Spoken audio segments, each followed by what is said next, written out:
बोलिए श्री सतगुरुदेव महाराज की जय। प्यारी साध संगत जी, ये है बीबी नीलम राणा जो कि ਉੱਚੀ दौद कुटिया पंजाब तो तपोस्थान तो गुरुपूरब के शुभ अवसर पर खुशी भरे उस अवतार दिवस पर सतगुरु की कृपा के द्वारा ही आज जो कुछ आपने विचार प्रकट कर रहे हैं, वाहिगुरु जी का खालसा फतेह। बोलिए श्री नानक देव महाराज की जय।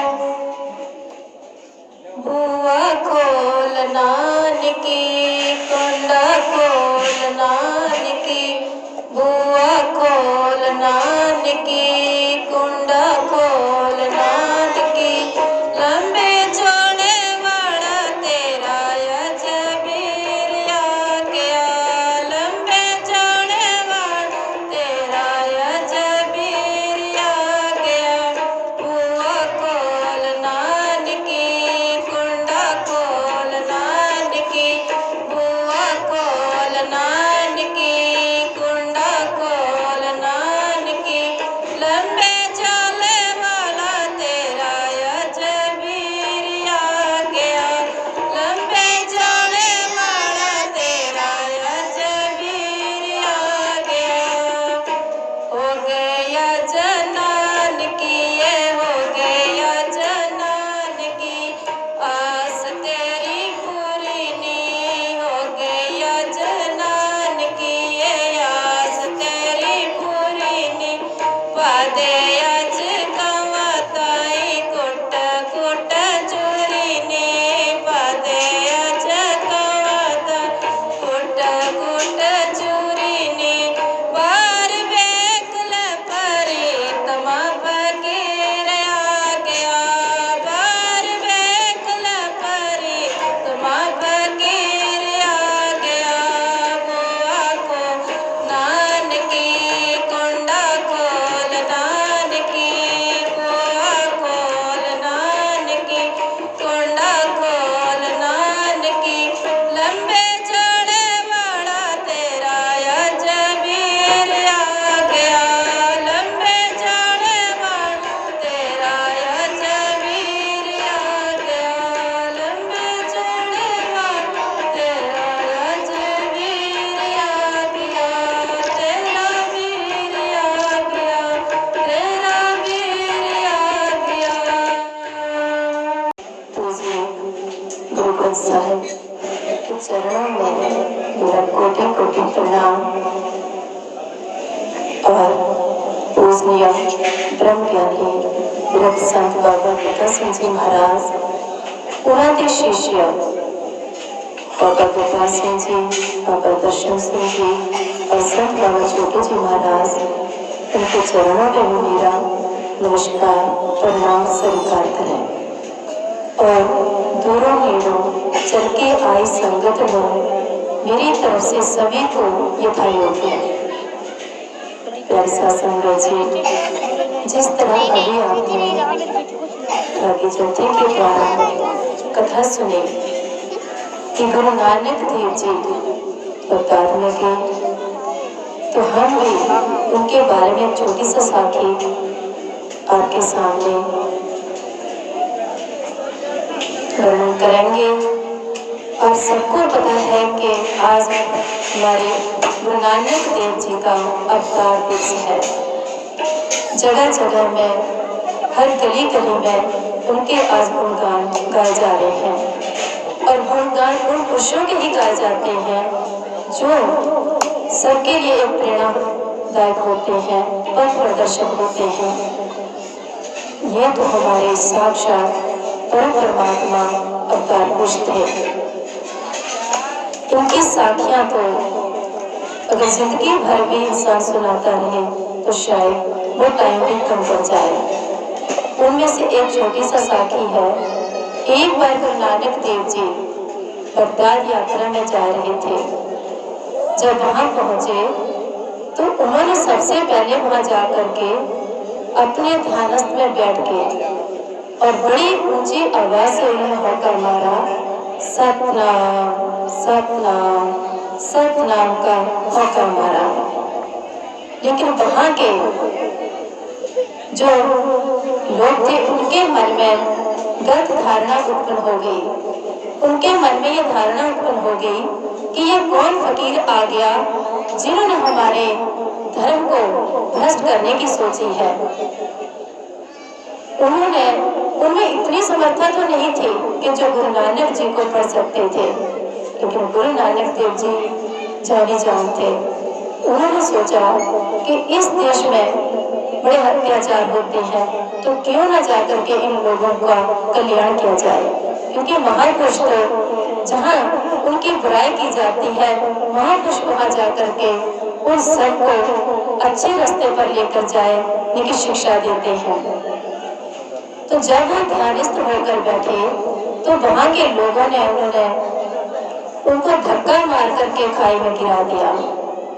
गुरु नानक देव जी खाई से उठे और फिर ध्यानस्थ बैठ के फिर वो सतनाम सतनाम सतनाम वाहेगुरु का पाठ करने शुरू किया। इतने में उनकी सारी खबरें सारी वारदात उन्होंने वहाँ के जो मुख्य दस्तगीर थे, वहाँ के राजा, उनको जाकर संदेशा दिया कि पता नहीं कोई ऐसा फकीर आया है कि रूहानी सूरत है उनकी, लेकिन वो सतनाम का होकर मारे हैं। तो वहाँ के जो दस्तगीर थे वो भी आध्यात्मिक विचार क्या करते थे।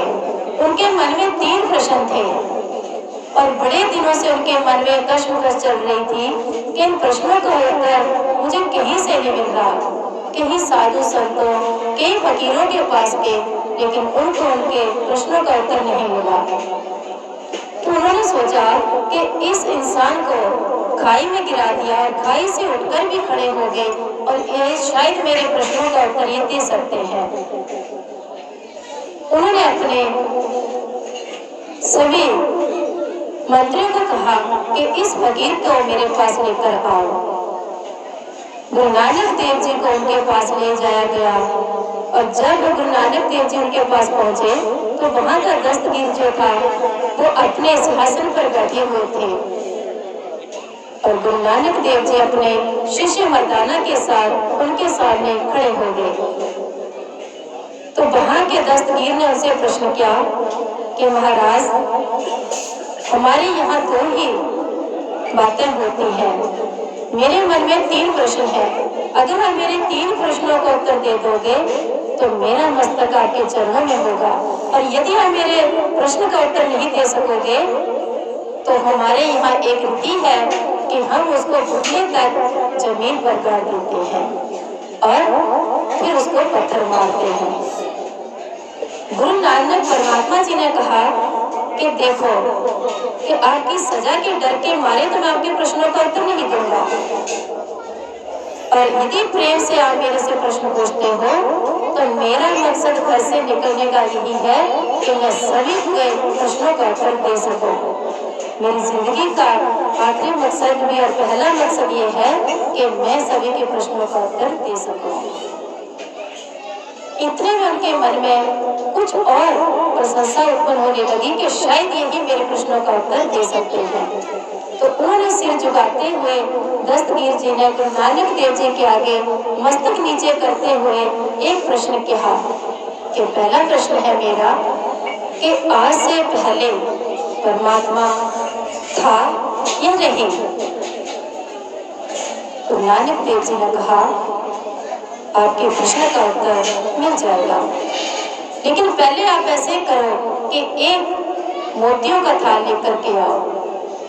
उस दस्तगीर के मन में आया कि ये फकीर तो लालची लगता है, प्रश्न का उत्तर दिया नहीं और उससे पहले मोतियों का थाल मांग रहा है। लेकिन फिर भी वो मोतियों का थाल लेकर के आए। जब उनको कहा मोतियों का थाल ला करके गुरु नानक देव जी के सामने रख दिया और वो उनको कहा कि आप इन मोतियों को गिनती करो। जब वो गिनती करने लगे दस्तगीर तो 1 2 3 4 तक उन्होंने गिनती करी। तो गुरु नानक देव जी ने कहा ठहरो, ये गलत कर रहे हो आप। तो उन्होंने कहा महाराज मैं क्या करूं? बोला फिर से करो। फिर से दोबारा गिनती करने लगे, 1 से लेकर 3 तक गिनती करी। फिर गुरु नानक देव जी ने उनका हाथ पकड़ा, कहा ये आप गलत कर रहे हो। फिर दोबारा गिनती करी, एक दो तक गिनती करी, फिर कहा गलत की। फिर उन्होंने कहा कि महाराज अब एक से पहले तो कुछ होता ही नहीं, तो मैं गिनती क्या करूं। तो गुरु नानक देव जी ने कहा आपके प्रश्न का उत्तर यही है कि एक से परमात्मा से पहले कुछ नहीं था।